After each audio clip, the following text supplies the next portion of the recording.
Jai Jagannath, welcome to Concept and Trick Study. First of all, I would like to say thank you for your amazing response of my first video.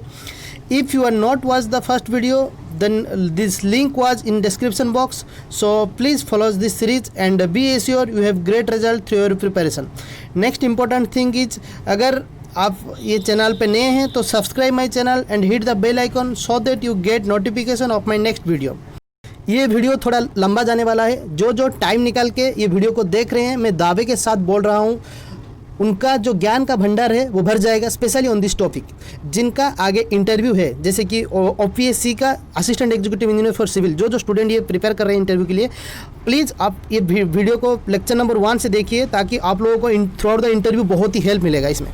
And वो student जो BTech और MTech student है, अगर आप कोई exam या कोई semester या कोई कॉम्पिटिटिव एग्जाम का तैयारी कर रहे हैं या इंटरव्यू के लिए तैयारी कर रहे हैं, जैसे कि अगर ये सब स्टेट गवर्नमेंट का एग्ज़ाम तैयारी कर रहे हैं, तो आप ये वीडियो को एटलीस्ट वॉच कीजिए ट्वाइस. अभी देखते हैं जो लास्ट क्लास पढ़े थे, introduction to open channel flow lecture number 1 में, और वहाँ पे हम डिटेल्स में पढ़े थे ये पूरा चीज़ को, क्या क्या देखे थे. जैसे कि फ्री सरफेस क्या है, what are the difference between channels and canal, उसमें एक ट्रिक भी बताया था, याद है, मार्स, हाँ यही था. एंड लास्ट में बताया था ओपन चैनल फ्लो का मतलब क्या है. ठीक है, ये सारा चीज़ हम पढ़ लिए थे लेक्चर नंबर 1 में. आज जो वीडियो है वो है introduction to open channel flow lecture number 2. उसमें हम बहुत सारा चीज़ पढ़ेंगे, डिटेल्स में पढ़ेंगे, जैसे कि what is mechanics, what are the type of mechanics, and what do you mean by Euler's equation, what are the assumptions of Euler's equation, what do you mean by Bernoulli's equation, what are the assumption of Bernoulli's equation, what are the form of Bernoulli's equation, what are the limitation of Bernoulli's equation, what are the application of Bernoulli's equation, everything. उसके बाद देखेंगे what do you mean by hydraulic gradient line, what do you mean by total energy line, how it will be represent, ये पूरा देखेंगे. उसके बाद at the end हम देखेंगे, लास्ट में देखेंगे open channel flow and pipe flow के बीच में क्या क्या सब डिफरेंस है.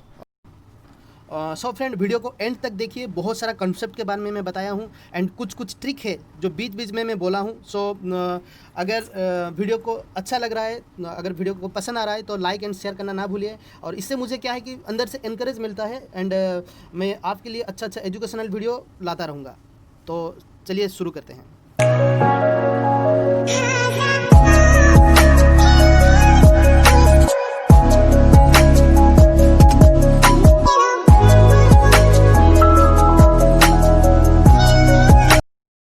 Well, I start my lecture from fluid mechanics. तो उससे पहले देखते हैं मैकेनिक्स का मतलब क्या है ना. Mechanics is everything in which body can move और हुइच इज मूविंग. इसका मतलब क्या है, एग्जांपल देखते हैं इसका. ये कार है, initially it is not moving but it can move, समझ रहे हो ना. तो ये क्या है, मैकेनिक्स है. सेकंड एग्जांपल, ये कंटेनर है और पानी यहाँ पे आ रहा है थ्रू ए पाइप, यहाँ पे वाटर इज फ्लोइंग, तो ये एक मैकेनिक्स है. अगर ये एक दीवार है और ये उस दीवार को मूव करवाने के लिए मैं क्या कर रहा हूँ, फोर्स अप्लाई कर रहा हूँ, but it is not a mechanics because wall और दीवार it is not design to move, समझ रहे हो ना. अगर ज़्यादा फोर्स अप्लाई करूँगा तो वो टूट जाएगा, दीवार नहीं, मेरा हाथ. ठीक है, तो मैकेनिक्स को 3 कैटेगरी में डिवाइड किया गया है और ये 3 पार्ट्स क्या है, डिफरेंट 3 चैप्टर से इन फ्लूइड मैकेनिक्स, जो कि बहुत ही इंपॉर्टेंट है. तो देखते हैं mechanics here divided, initially it is divided into 2 category. क्या है, एक है when fluid is at rest, second one is when fluid is moving. तो देख लेते हैं. ठीक है, देखो, बाप रे, इतना तेज़ी से पानी निकलता है क्या डैम से. तो ये एक डैम है, देखो, और इसका अपस्ट्रीम फेस में जो पानी स्टोर हो रहा है उसको रिजर्वर बोलते हैं. ये इंटरव्यू में पूछा गया कि what do you mean by dam and reservoir. Simple term में बोलना है, बेसिक डेफिनेशन क्या है ना, dams are constructed across the river, और dams are constructed to store the water, या dams are constructed perpendicular to the direction of flow. Reservoir का मतलब क्या है ना, reservoirs are created by dam to store the water. Simple चीज़ है. ठीक है, आगे देखते हैं topic. Listen carefully, this is not the main topic today, it is just for the references. ठीक है, रिजर्वर में जो फ्लूइड है, यहाँ पे जो देखो, जो भी फ्लूइड यहाँ पे प्रेजेंट है वो क्या है, it is not moving, means fluid is at rest. तो ये क्या है ना, स्टैटिक है, समझ रहे हो ना. तो स्टिल रिजर्वर में जितना भी पानी है, इट हैव सम एनर्जी. वो कौन सा एनर्जी है ना, पोटेंशियल एनर्जी है. ठीक है, तो स्टैटिक जो चैप्टर है, we are going to study like equation of hydrostatic law, equation of Pascal's law, ये सारे चीज़ पढ़ते हैं स्टैटिक्स के अंदर. आओ नेक्स्ट पार्ट में देखते हैं. When fluid is moving, it is category into 2 parts, one is dynamics, another is kinematics. यहाँ पे एक सिमिलरिटी तो है, क्या है ना, here fluid is not in rest, हमेशा मूव कर रहा है। देखो डैम का डाउनस्ट्रीम साइड में जो पानी फ्लो करवा रहे हैं तेज़ी से फ्लो हो रहा है विथ सर्टेन वेलोसिटी।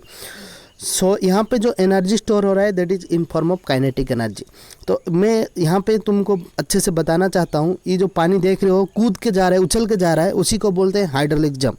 जो मैं वीडियो 1 में मैं मेंशन किया था, चैप्टर नंबर 9 पे था।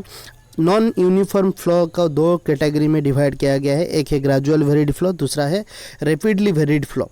और रैपिडली वेरिड फ्लो का पार्ट्स था और जो एग्जाम्पल था वो था हाइड्रोलिक जंप, और उसी के अंदर आगे के चैप्टर में हम पढ़ेंगे ओपन चैनल फ्लो में। ठीक है, यहाँ पे मैं दिखा दिया, इसी वीडियो को मैं आगे भी दिखाऊंगा। ठीक है, तो यहाँ पे बताता हूँ डायनामिक्स का मतलब क्या है ना, why fluid is flowing, why part is dynamics. मतलब क्या है, in fluid mechanics there is different force which are acting on the fluid, and ये जो फोर्सेस हैं असली में यही फ्लूइड को फ्लो करवा रहे हैं। कुछ तो फोर्स होगा ताकि वो फ्लूइड को इतना तेज़ी से फ्लो करवा रहा है, तो वो क्या क्या फोर्स है वो आगे की वीडियो के एंड तक देखें, हम उसको बारे में बताऊंगा। ये काइनेमेटिक्स का मतलब क्या है ना, काइनेमेटिक्स है how fluid is flowing, how part is kinematics. अगर कोई तुम्हें पूछ लिया कि fluid, if fluid is flowing then how you will measure the fluid, तो सिंपल आंसर देना, sir we measure the fluid in terms of velocity, in terms of acceleration, in terms of momentum, in terms of stream lines, in terms of potential lines, something like that. ये सारा का सारा kinematics effects है, and we are going to study all this thing in kinematics chapter. Okay, तो simple term में ये समझ में आया अभी तक कि मैकेनिक्स को 3 कैटेगरी किया गया है, statics, kinematics and dynamics. Statics के अंदर ये चीज़ है, हाइड्रोस्टैटिक लॉ के बारे में पता चलेगा, पास्कल्स लॉ के बारे में पता चलेगा। काइनेमेटिक्स के अंदर हमें ये देखना है कि how we will measure the fluid, that is in we are calculating the fluid in terms of velocity, acceleration, momentum, streamline, equipotential line. Dynamics के अंदर क्या है ना, देखेंगे what are the different force acting on the fluid, और वही सब force को एनालिसिस करते हुए हमको आगे बहुत सारे इक्वेशन के बारे में पता चलेगा, जैसे कि रेनॉल्ड्स इक्वेशन क्या है, नावियर-स्टोक्स इक्वेशन क्या है, यूलर्स इक्वेशन क्या है। बट हमारा मेन फोकस क्या है इस चैप्टर पे, to know the Bernoulli's equation, वो कैसे मिला है हमको, इसके बारे में हम पढ़ेंगे। ठीक है, अभी तुम लोग थोड़ा मुझे ध्यान से सुनो, मैं तुम लोगों का बेस बना रहा हूँ, बेसिक क्लियर कर रहा हूँ, और ये छोटा छोटा कॉन्सेप्ट आगे जाके Bernoulli's equation, Euler equation, Navier Stokes equation में यूज होंगे। और भी अगर कोई इंटरव्यू में ये सब चीज़ पूछ रही है छोटा छोटा कॉन्सेप्ट, तो तुम अच्छे से उनको डिस्क्राइब भी कर सको। तो स्टार्ट करते हैं। What is steady flow? Steady flow means flow properties है that is not change with time. उसी फ्लो प्रॉपर्टीज को कभी कभी फ्लो पैरामीटर भी बोला जाता है और फ्लो कैरेक्टरिस्टिक भी बोला जाता है। ये एक बुकिश डेफिनेशन है, प्रैक्टिकली हम उसको समझते हैं। ये कोई रिवर है और मुझे बोला गया कि देखो इस रिवर में जो फ्लो है वो क्या है, स्टेडी फ्लो है, अनस्टेडी फ्लो है और व्हाट। तो मैं क्या किया कि चला गया और मैं कोई पर्टिकुलर सेक्शन लेके बैठ गया, ठीक है, और उसी सेक्शन में मैं फ्लो प्रॉपर्टीज़ को मेजर किया। इसका मतलब उसी सेक्शन में वेलोसिटी को मैं मेजर किया, उसी सेक्शन में डेप्थ ऑफ द फ्लो को मेजर किया, उसी सेक्शन में डिस्चार्ज को मेजरमेंट किया। तो मैं यहाँ पे क्या किया, 1 बजे चला गया, धूप था थोड़ा, तो मैं उसमें जाके बैठा एंड मैं जब वेलोसिटी को मेजर किया तो मुझे मिला 2 मीटर पर सेकेंड। मैं सोचा ठीक है उसका डेप्थ भी चेक कर लेते हैं एक बार, तो डेप्थ भी आया मुझे 2 मीटर। डिस्चार्ज को नहीं मेजरमेंट नहीं किया मैं। तो फिर मैं क्या किया, बहुत ही धूप लग रहा था तो रिवर में पानी थोड़ा ठंडा था तो नहा लिया और घर चला गया। चिकन बिरयानी बना था, दबा के खाया, सोया, फिर उठ के आया 5 बजे। फिर मैं क्या किया, उसी सेक्शन में वेलोसिटी को मेजर किया, मुझे मिला वही सेम ही आया 2 मीटर पर सेकंड। फिर डेप्थ ऑफ द फ्लो को जब मेजर किया मुझे मिला वही 2 मीटर पर सेकंड। बोलने का मतलब जो वेलोसिटी है और डेप्थ ऑफ द फ्लो है और जो फ्लो प्रॉपर्टीज है वो क्या है, कांस्टेंट है with respect to time. Time यहाँ पे वेरी कर रहा है लेकिन फ्लो प्रॉपर्टीज कांस्टेंट है। तो मैं कंफर्म हो गया कि रिवर में जो फ्लो हो रहा है वो है स्टेडी फ्लो। ठीक है, अभी देखते हैं अनस्टेडी फ्लो क्या है। मान लेते हैं जो 5 बजे मैं मेजरमेंट करने के लिए गया और मुझे वहाँ पे वेलोसिटी 2 मीटर नहीं मिला, मुझे मिला वेलोसिटी 3 मीटर पर सेकेंड। तो इसका मतलब क्या है, जो फ्लो प्रॉपर्टीज है वो चेंज हो रहा है टाइम के साथ। तो ये इसको हम क्या बोलेंगे, जो फ्लो हो रहा है रिवर में उसको बोलेंगे अनस्टेडी फ्लो। इसका सिंपल डेफिनेशन है, if flow property change with respect to time then that flow is known as unsteady flow. ठीक है, अभी देखते हैं क्या ना, what do you mean by viscous flow and what do you mean by non viscous flow. Viscous जब pipe में जो फ्लो हो रहा है ना वो विस्कस फ्लो है एक्चुअली। अगर उसमें एक्चुअली क्या हो रहा है, फ्रिक्शन हो रहा है, फ्रिक्शन या शेयर रेजिस्टेंस हो रहा है फ्लूइड लेयर के बीच में या वॉल की बाउंड्री, पाइप की बाउंड्री और फ्लूइड के बीच में, ठीक है। But in case of non viscous fluid क्या हो रहा है, उसमें विस्कोसिटी ही जीरो है, मतलब उस फ्लूइड में there is no internal friction, there is no shear resistance, मतलब उसमें कोई भी फ्रिक्शन नहीं हो रहा है, मतलब कोई भी एनर्जी का लॉस नहीं हो रहा है नॉन विस्कस में। और उसका दूसरा टर्म क्या है, इनविस्किड। वर्ड को याद रखो क्योंकि आगे जितना भी टॉपिक है तुम पढ़ जाओगे तो इसमें ये वर्ड तुमको मिलेगा डायरेक्ट, इनविस्किड। तो समझ लेना कि उसमें कुछ भी फ्रिक्शन नहीं है और विस्कोसिटी क्या है, जीरो है। मेरे हिसाब से 10 बार से ज़्यादा कोई ना कोई एग्जाम में ये क्वेश्चन पूछा ही है, ठीक है। आगे देखते हैं इनकम्प्रेसिबल। पहले कंप्रेस से आया इनकम्प्रेसिबल, इसका मतलब क्या है, सिंपल एक ही चीज़ याद रखना, डेंसिटी इज कांस्टेंट। कोई भी फ्लूइड में अगर जो फ्लो हो रहा है उसका डेंसिटी कांस्टेंट है तो उसी फ्लूइड को हम इनकम्प्रेसिबल बोलेंगे। जैसे कि वाटर का डेंसिटी हमें पता है, it is constant, that is 1000 kg/m³। अगर कोई भी डेंसिटी अगर कांस्टेंट है, अगर उसको डेरिवेटिव करेंगे तो क्या होगा, derivative of any constant is क्या होता है, जीरो ही होता है। तो यहाँ पे देखो क्या है, इनकम्प्रेसिबल में क्या होता है, डेंसिटी, इतना ही याद रखो, density is constant and it time derivative of density is constant, ठीक है। इनकम्प्रेसिबल के बाद कंप्रेसिबल का मतलब क्या है, कंप्रेसिबल में इजी है, उसका उल्टा है, जिसका मतलब जहाँ पे डेंसिटी कांस्टेंट नहीं है, अगर उसका टाइम के साथ डेरिवेटिव करेंगे तो ये जीरो नहीं होगा। तो density is not constant in compressible fluid, ठीक है। यही वर्ड है कंप्रेसिबल एंड इनकम्प्रेसिबल को लेके आगे यूज है Euler's equation and Bernoulli's equation में। तो याद रखना, कंप्रेसिबल मतलब डेंसिटी कांस्टेंट नहीं है, इनकम्प्रेसिबल मतलब डेंसिटी कांस्टेंट है। विस्कस में विस्कस फ्लो में तुम्हारा विस्कोसिटी जीरो नहीं है, समझ रहे हो ना, उसमें फ्रिक्शन हो रहा है, एनर्जी का लॉस हो रहा है। नॉन विस्कस में विस्कोसिटी जीरो, वहाँ पे कोई इंटरनल फ्रिक्शन नहीं हो रहा है फ्लूइड लेयर के बीच में, ठीक है। अभी देखते हैं क्या है आइडियल फ्लूइड में क्या हो रहा है ना, वो फ्लूइड इनकम्प्रेसिबल होना चाहिए, इसका मतलब डेंसिटी कांस्टेंट होना चाहिए, viscosity and surface tension zero होना चाहिए, समझ रहे हो ना। And there is no offer no shear resistance, easy है। अगर विस्कोसिटी जीरो है तो फ्लूइड लेयर के बीच में कोई फ्रिक्शन ही नहीं हो रहा है, कोई शेयर रेजिस्टेंस ही नहीं जनरेट हो रहा है। अगर कोई शेयर रेजिस्टेंस या फ्रिक्शन नहीं हो रहा है तो एनर्जी का कोई लॉस ही नहीं हो रहा है, समझ रहे हो ना। तो उस फ्लूइड को हम आइडियल फ्लूइड बोलेंगे। ये टर्म इंटरव्यू में भी पूछा जाता है और इवन तुम्हारा एसएससी जेईई और ईएस में भी आया है कि आइडियल फ्लूइड में क्या नहीं होता है, तो विस्कोसिटी सरफेस टेंशन जीरो होता है, याद रखना, ठीक है। एंड वो फ्लूइड क्या है, इनकम्प्रेसिबल होना चाहिए। तो मैं यहीं पे बोलना चाहूँगा, ऐसा कोई फ्लूइड नहीं है आज तक, कोई मैं बोलूँगा मार्केट में जाके मुझे कोई एक लीटर का कोई आइडियल फ्लूइड ला के दिखाओ, नहीं दिखा पाओगे, क्योंकि रियलिटी में this fluid is not exist, ये नहीं मिलता है कहीं पे। हम ये एज्यूम करते हैं ये सारा चीज़, तो उसका रियलिटी में क्या मिलता है, जो फ्लूइड मिलता है वो रियल फ्लूइड है, जिसमें विस्कोसिटी पोजेस करता है, उसमें विस्कोसिटी प्रेजेंट है, मतलब उसमें फ्रिक्शन हो रहा है फ्लूइड के बीच में या फ्लूइड और बाउंड्री ऑफ वॉल के बीच में फ्रिक्शन हो रहा है।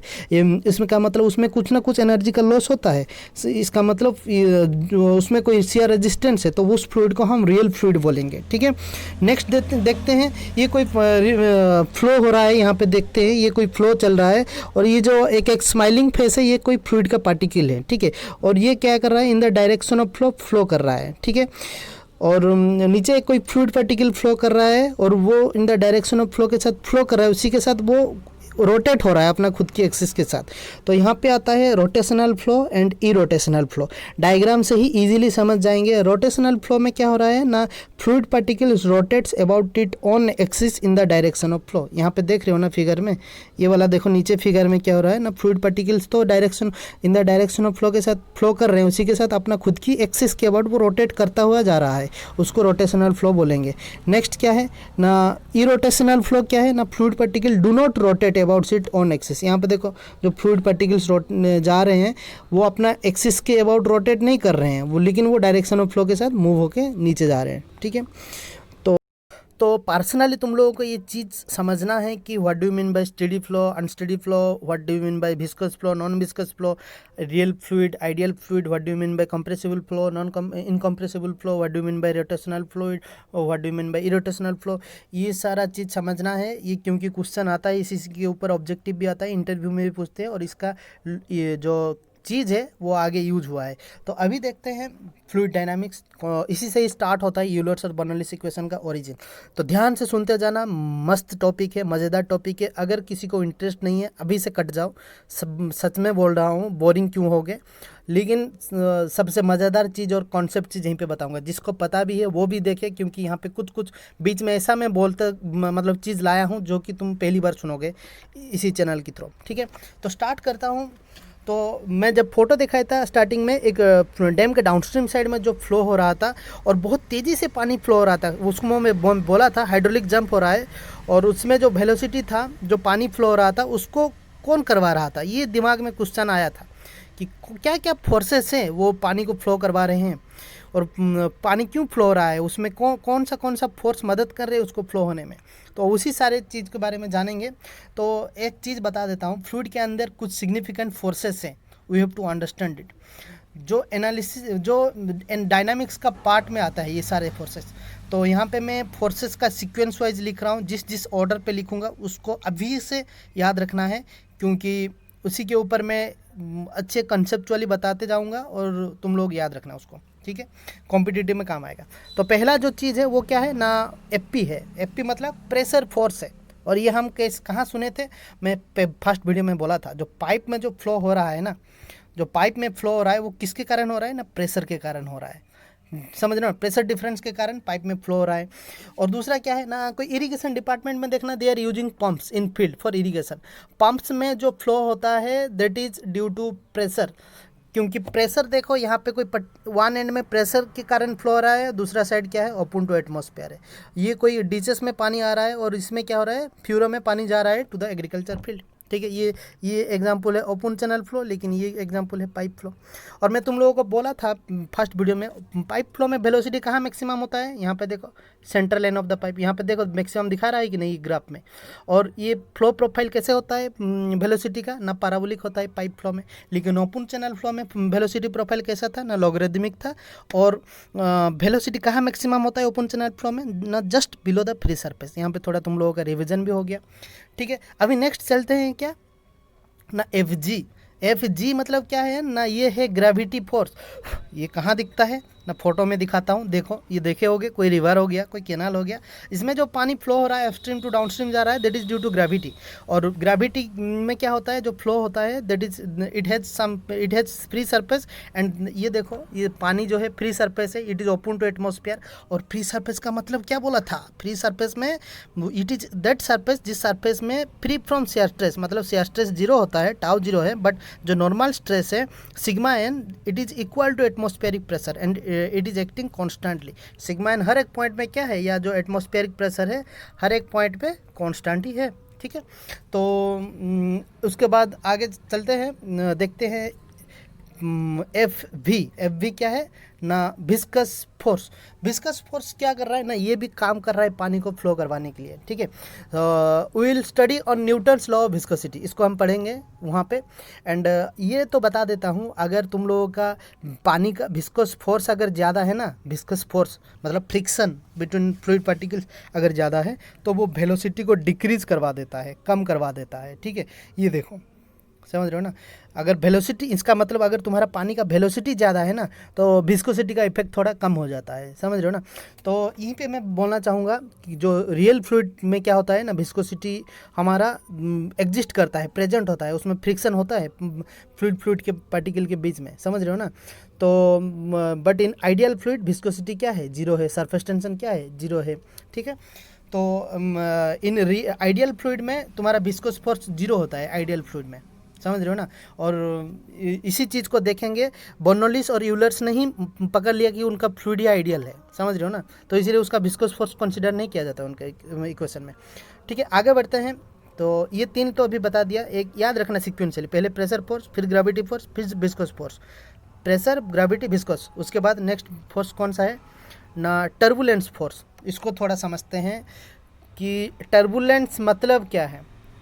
एग्जाम्पल बताता हूँ, मान लेता हूँ मैं कोई दुखी आदमी हूँ, मैं बहुत दुखी था क्योंकि मेरे पास बहुत ही कम पैसा था, मुझे कोई अमीर लड़की मिल गई, तो हम दोनों के बीच में क्या हो गया ना, प्यार हो गया, और हम दोनों मिले, हम दोनों के बीच में प्यार का ट्रांसफ़र हुआ, हम दोनों के बीच में पैसा का ट्रांसफ़र हुआ। फिर क्या हुआ फिर हम दोनों लाइफ में आगे गए और खूब बवाल किए दोनों मिलके, समझ रहे हो ना, मज़ा आ रहा होगा। और उसी के साथ टर्बुलेंस के साथ रिलेटेड है। कैसा है देख लेते हैं। कोई पार्टिकल से ग्रीन कलर का, उसका जो वेलोसिटी है बहुत ही कम है, 2 मीटर पर सेकेंड, बहुत ही आराम से और दुखी के साथ फ्लो हो रहा है, बहुत दुखी था। फिर उसके कोई फ्लूइड पार्टिकल मिल गया पिंक कलर का, जिसका वेलोसिटी ज़्यादा था, 10 मीटर पर सेकेंड। फिर आगे जाके जब दोनों मिले, मतलब टकराए, तो उनके बीच में क्या हुआ ना, एनर्जी का ट्रांसफ़र हुआ, मोमेंटम का ट्रांसफ़र हुआ। तो क्या हुआ ना, पिंक कलर अपना वेलोसिटी थोड़ा कम कर लिया, 7 मीटर पर सेकंड हो गया। लेकिन जो ग्रीन कलर का पार्टिकल था, जिसका 2 मीटर पर सेकंड वेलोसिटी था, टकराने के बाद, मिलने के बाद क्या हो गया ना, उसका वेलोसिटी बढ़ गया, एनर्जी थोड़ा बढ़ गया, और वो आगे जाके खूब बवाल किए। समझ रहे हो ना, टर्बुलेंस का मतलब वही है, मिक्सिंग फ्लो, समझ रहे हो ना। तो यही है कि, और वही ये एक फोर्स है, इसी फोर्स के कारण क्या हो रहा है ना, फ्लूइड पार्टिकल फ्लो हो रहा है। और मैं तुम लोगों को बता देता हूँ, just below the downstream side of the dam और स्पिलवे गेट जब खुला जाता है, उसमें टर्बुलेंस बहुत ही हाई होता है। उसमें फ्लूइड पार्टिकल्स के बीच में इतना तेज़ी से वेलोसिटी में फ्लो करता है, उसमें एनर्जी जो ट्रांसफ़र होता है बहुत हाई, पीक सबसे ज़्यादा होता है एनर्जी का ट्रांसफ़र, समझ रहे हो ना। Dissipate the energy at the hurdling jump, वहाँ पे एनर्जी का भी डिसिपेट होता है वहाँ पे, उसी पॉइंट पे, ठीक है। तो आगे बढ़ते हैं उसी के ऊपर। लास्ट जो है वो क्या है, कंप्रेसिबिलिटी। इसका मतलब वर्ड सुनने से ही डर लगता है साला, कंप्रेसिबिलिटी। तो डरा भी देता हूँ पिक्चर से ही, साला ये क्या, कोई कैनाल में बेबी लोग नहा रहे हैं और कोई स्नेक आ गया, वही है। कहीं पे भी स्नेक देखो ना, डर लगता है, वो पानी में हो या कोई सरफेस पे हो। देखो जब स्नेक हम जब पानी में देखते हैं कि ना स्नेक है, हम दूर दौड़ जाते हैं, क्योंकि देखो जब ये स्नेक घुसता है ना, वो फ्लूइड पार्टिकल दूसरे फ्लूइड पार्टिकल में प्रेशर लगा रहा है, फिर वो अब दूसरे पार्टिकल के ऊपर प्रेशर लगा रहा है, फिर हम लोगों का आदत देखना, जब ये प्रेशर पार्टिकल आके एक पार्टिकल उसके ऊपर दूसरा पार्टिकल तीसरा पार्टिकल फोर्स अप्लाई कर रहे हैं ना, वो हमारे बॉडी में आकर टच करता है। लेकिन इनडायरेक्टली वो स्नेक आके हमको टच नहीं कर रहा है, लेकिन हम वो पानी से फील करते हैं कि कोई हमको पकड़ रहा है या छू रहा है, हम तुरंत वहाँ से भाग जाते हैं, समझ रहे हो ना। तो बोलने का मतलब without any touch we feel the compress, हम कंप्रेस हो रहे हैं, कंप्रेसिबिलिटी। ऐसे ही सरफेस में कहीं पे देखो अगर स्नेक कहीं जा रहा है तो हम डर जाते हैं या दूर भाग जाते हैं, सही पे नहीं, हमें कोई कंप्रेस कर रहा है उस टाइम पे। तो इनडायरेक्टली यही बोल रहा हूँ कि कंप्रेसिव ये एक फोर्स है जो लग रहा है हमारे बॉडी पे, ठीक है। एक्चुअली स्पेशली ये कंप्रेसिबिलिटी स्पेशली फॉर गैस वहाँ पे अच्छे से डिस्क्राइब किया गया है, ठीक है। We are going to study Bernoulli's equation that is actually related to pressure force and gravity force, समझ रहे ना, इन दोनों फोर्स से निकलेगा बर्नौलीज इक्वेशन। लेकिन उससे पहले क्या करना है, इसी दो फोर्स से we also study the Euler equation of motion. ये इक्वेशन क्या बताता है, अगर कोई फ्लूइड में ग्रेविटी और प्रेशर फोर्स लग रहे हैं, then how this fluid is flowing, इसके बारे में बताता है ये, ठीक है। तो अगर ये प्रेशर फोर्स और ग्रेविटी की फोर्स के साथ कोई फोर्स ऐड कर देते हैं, मतलब विस्कस फोर्स, तो उसमें जो इक्वेशन आएगा उसको नावियर-स्टोक्स इक्वेशन बोलेंगे। मतलब यहाँ पे if I add one more force into this that is viscous force, then the equation becomes Navier Stokes equation. For interview Navier Stokes equation very very important. अगर किसी भी फ्लूइड से विस्कोसिटी निकाल दो, वो क्या बन जाता है, आइडियल फ्लूइड बन जाता है, जिसका मतलब उसमें विस्कोसिटी जीरो है, उसमें कोई फ्रिक्शन ही नहीं हो रहा है, समझ रहे हो ना। और अगर फ्रिक्शन नहीं है, उसमें कोई एनर्जी का भी मतलब लॉस ही नहीं हो रहा है उसके अंदर, ठीक है। इन रियल फ्लूइड में क्या होता है, विस्कोसिटी एग्जिस्ट होता है, उसमें कोहेसन होता है, उसमें फ्रिक्शन होता है, उसमें एनर्जी का लॉस होता है। ये चीज़ भी यहाँ पे फिर से मैं रिवीजन करना चाहूँगा रियल फ्लूइड आइडियल फ्लूइड के बीच में, ठीक है। If I add one more force, उसी के साथ अगर क्या करूँगा, कोई दूसरा फोर्स ऐड करूँगा। एक्चुअली बताने का मतलब यहाँ पे ध्यान से सीक्वेंशियल याद रखना ये सब फोर्स। पहले प्रेशर फोर्स की बात किए, फिर ग्रेविटी फोर्स, फिर विस्कस फोर्स, फिर टर्बुलेंस के बात आ रहे हैं। बर्नौलीज ने कुछ करके दिखाया, यूलर्स ने भी करके कुछ दिखाया, नावियर्स ने भी कुछ करके दिखाया। कोई दूसरा एक साइंटिस्ट था जिसके अंदर चूल मची थी, वो क्या किया कि साला मैं भी एक चीज़ निकाल के दिखाता हूँ, वो टर्बुलेंस के ऊपर काम किया, समझ रहे हो ना। एंड उससे जो इक्वेशन आया उसको कौन सा इक्वेशन बोला गया, रेनॉल्ड्स इक्वेशन, समझ रहे हो ना। Actually Reynolds is a person who analysed on turbulent flow. Bernoulli's हो गया, यूलर्स हो गया, नावियर्स हो गया, ये कोई टर्बुलेंट फ्लो के ऊपर काम नहीं किए थे, लेकिन रेनॉल्ड्स ने काम किया टर्बुलेंट फ्लो के ऊपर। एंड वो टर्बुलेंट बिहेवियर ऑफ फ्लूइड के बारे में हम लोगों को बताया। फिर क्या हुआ उसके बाद, और एक साइंटिस्ट थे, ठीक है, उसने क्या किया, कंप्रेसिबिलिटी फोर्स के ऊपर भी स्टडी किया, और जो इक्वेशन निकाल के लाया उसको बोलते हैं न्यूटन्स इक्वेशन। तो न्यूटन्स ने ये सारे फोर्स को स्टडी किया और बताया कि जब पानी फ्लूइड फ्लो हो रहा है, समझ रहे हो ना, ये सारे फोर्स काम मदद कर रहे हैं, हीरो की तरह उसको पुश कर रहे हैं कि जा भाई जा, तू नीचे जा, समझ रहे हो ना, फ्लो करवा रहे हैं ये सारे फोर्स। तो ये सारे फोर्स को अगर F इज इक्वल टू क्या लिख सकता हूँ ना, M A, that is Newton second law. ठीक है, ये मेरे तरफ से क्वेश्चन है, तो इंटरव्यू में ये बहुत बार पूछा गया, what is Newton second law of motion in case of solid और इन केस ऑफ फ्लूइड। ये अगर किसी को पता है तो कमेंट बॉक्स में ज़रूर कमेंट करना। ठीक है, जितना भी मैं फोर्स यहाँ पे लिखा हूँ, प्रेशर हो गया, ग्रेविटी हो गया, विस्कस हो गया, टर्बुलेंस हो गया, कॉम्प्रेसिबिलिटी हो गया, उसको तुम इसी सीक्वेंस में याद रखना है, क्योंकि एग्जाम में कभी भी कुछ भी आ सकता है कि नावेस्ट की क्वेश्चन में क्या क्या फोर्स यूज हुआ है, that is pressure force, gravity force, viscous force. Reynolds ने कौन सा फोर्स को कंसिडर किया है टर्बुलेंट बिहेवियर जानने के लिए, तो pressure force, gravity force, viscous force, turbulence force, ये सब याद रखना है। यूलर्स ने कौन सा फोर्स के ऊपर स्टडी किया था, बर्नौलीज ने कौन सा 2 फोर्स के ऊपर स्टडी किया था, दैट इज प्रेशर और ग्रेविटी फोर्स, ये तुमको याद रखना है। तो इसीलिए सीक्वेंस में याद रखना बहुत ही इंपॉर्टेंट है। मेरा तो याद नहीं रहता है, तो मैं क्या किया, इसी को स्टोरी के माध्यम में मैं बता रहा हूँ, तुम लोग इसको याद रखना। तो मेरा जब पीजी कंप्लीट हुआ, मतलब पोस्ट ग्रेजुएशन, तो मैं क्या किया, इधर उधर भटकने लगा, बहुत सारे कंपनी के पास अपना CV लेके गया। क्यों? एक जॉब के लिए, नौकरी तो चाहिए भैया। तो इतना बार घूमा, इतना बार गया इधर उधर, कंपनी में जाके मैं इंटरव्यू दिया, तो घर में मुझे एक चीज़ बोले कि तुम विजिटर हो गए हो, इधर हर दिन कहीं ना कहीं जा रहे हो, तो तुम एक विजिटर ही हो। तो यही है चीज़। देखते हैं, PG से P रिप्रेजेंट कर रहा है प्रेशर फोर्स को, G रिप्रेजेंट कर रहा है ग्रेविटी फोर्स को, V से आया है विस्कस फोर्स, टर से आया है टर्बुलेंट फोर्स, और कंपनी से कम से आया कंप्रेसिबिलिटी। तो आज तक उसको याद रखा हूँ, आज तक नहीं भूला हूँ, और सीक्वेंस में याद रखा हूँ। जब भी एग्जाम में कोई भी क्वेश्चन आता है तो मैं तुरंत ही उसको टिक कर लेता हूँ। तो ये इसका ट्रिक है। तो आगे बढ़ते हैं, मज़ेदार टॉपिक है, मज़ा आ जाएगा, थोड़ा ध्यान से सुनो अभी। ठीक है, अभी मैं तुम लोगों को 2 सुपरस्टार से मिलाने वाला हूँ। पहला ये है, इनका नाम है लियोनार्ड यूलर। ये अपने फील्ड में सुपरस्टार है। ये एक मैथमेटिशियन है, एक साइंटिस्ट है, एक एस्ट्रोनॉमर है, एक फिजिस्ट है, एक इंजीनियर भी है, समझ रहे हो ना। उनका एक बॉस है जिनका नाम है डानियल बर्नौली। ये दोनों, यूलर एंड बर्नौली, दोनों स्विस मैथमेटिशियन है। एंड बर्नौली कहाँ काम करते थे पता है? सेंट पीटर्सबर्ग, रूसिया में जो है, वहाँ पे वो काम करते थे। अनडाउटेडली ये दोनों छोटा आदमी नहीं थे, और उनके पास जो दिल था वो भी छोटा नहीं था। स्पेशली यूलर्स का बात करूँ, वो चुप चुप के एक लड़की से प्यार करते थे। उस लड़की को पटाने के लिए उसके पीछे भाग रहे थे, उसको स्टडी कर रहे थे, एनालिसिस कर रहे थे। मार्केट में वैसे बहुत सारे लड़की थे, लेकिन यूलर्स इसी लड़की के पीछे पागल थे। बर्नौली भाई साहब के पास भी दिल था, लेकिन वो बेवकूफ़ नहीं था यूलर्स की तरह, और वो यूलर्स की तरह एक लड़की से खुश नहीं थे, समझ रहे हो ना। और बर्नौली इस मार्केट में जितना भी लड़की है सबके ऊपर लाइन मार रहे थे। इस स्टोरी के पीछे जो कॉन्सेप्ट है वो बताने के लिए भी कोशिश कर रहा हूँ, उसको समझो। ये एक पाइप है, और पाइप में नंबर ऑफ स्ट्रीमलाइन फ्लो कर रहा है, और 2 स्ट्रीमलाइन कभी आपस में टच नहीं करेंगे, ये जो 2 स्ट्रीमलाइन है। तो यूलर्स ने क्या किया, मार्केट पाइप के अंदर बहुत सारे स्ट्रीमलाइन थे, वो कोई पर्टिकुलर स्ट्रीमलाइन को पकड़े और उसको स्टडी किए, उसको एनालिसिस किए। मतलब जैसे पर्टिकुलर एक लड़की के पीछे यूलर्स पागल थे, यहाँ पे भी कोई पर्टिकुलर स्ट्रीमलाइन के पीछे यूलर्स भी पागल थे। वो एनालिसिस कर रहे थे, वो स्ट्रीमलाइन में वेलोसिटी का क्या सिनेरियो है, वेदर इट इज़ चेंजिंग और कांस्टेंट और इंक्रीजिंग, प्रेशर का क्या सिनेरियो है, उसका जो एलिवेशन है फ्रॉम डाटम लाइन से वो चेंज हो रहा है कि वो कांस्टेंट है। ये सारे चीज़ वो देख रहे थे यूलर्स भाई साहब। बर्नौली भाई साहब क्या कर रहे थे, वही पाइप फ्लो में बहुत सारा स्ट्रीमलाइन गया, और वो एक पर्टिकुलर क्रॉस सेक्शन को पकड़ लिए। मतलब कोई ये पर्टिकुलर सेक्शन पे वो बैठ गए और स्टडी किए। मतलब उस क्रॉस सेक्शन में बहुत सारा स्ट्रीमलाइन गया है, बहुत सारे, हर एक स्ट्रीमलाइन को वो एनालिसिस किया, समझ रहे हो ना। तो यहाँ पे यूलर्स ने एक लड़की के ऊपर स्टडी किया, लेकिन बर्नौलीज ने बहुत सारा स्ट्रीमलाइन के ऊपर स्टडी किया। समझ में आ रहा है थोड़ा थोड़ा? अभी पढ़ेंगे हम लोग फ्लूइड डायनामिक्स।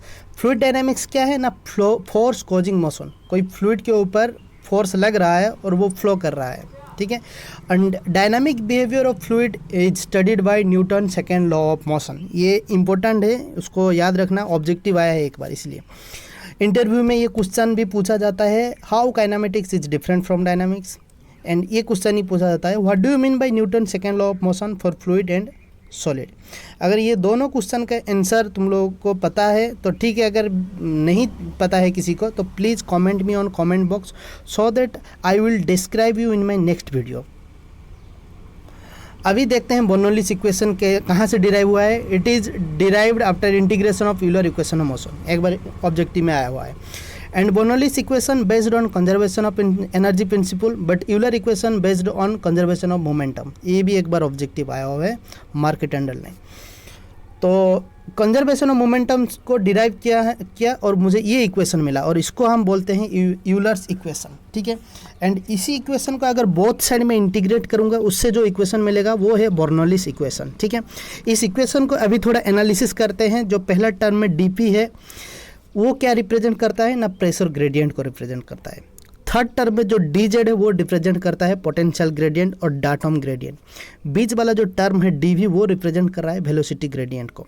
ये ग्रेडियंट मतलब क्या है, हम लोग को तो पता है स्लोप ही है, लेकिन यहाँ पे क्या दिखा रहा है, ग्रेडियंट मतलब मीन्स डिफरेंस, कोई दो सेक्शन के बीच में कुछ वैल्यू का डिफरेंस इन टर्म्स ऑफ, वो प्रेशर हो सकता है, डाटम हो सकता है या वेलोसिटी हो सकता है। उसको इजीली मैं समझाने के लिए कोशिश करूँगा।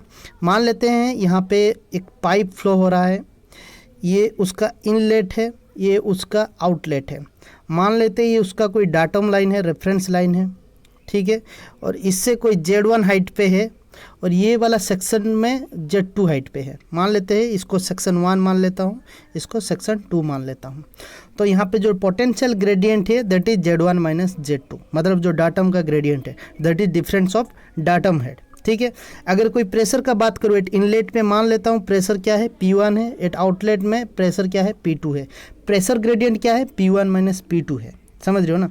अगर इनलेट में अगर वेलोसिटी V1 है और आउटलेट में अगर वेलोसिटी क्या है V2 है, तो वेलोसिटी ग्रेडियंट क्या है V1 माइनस V2 है।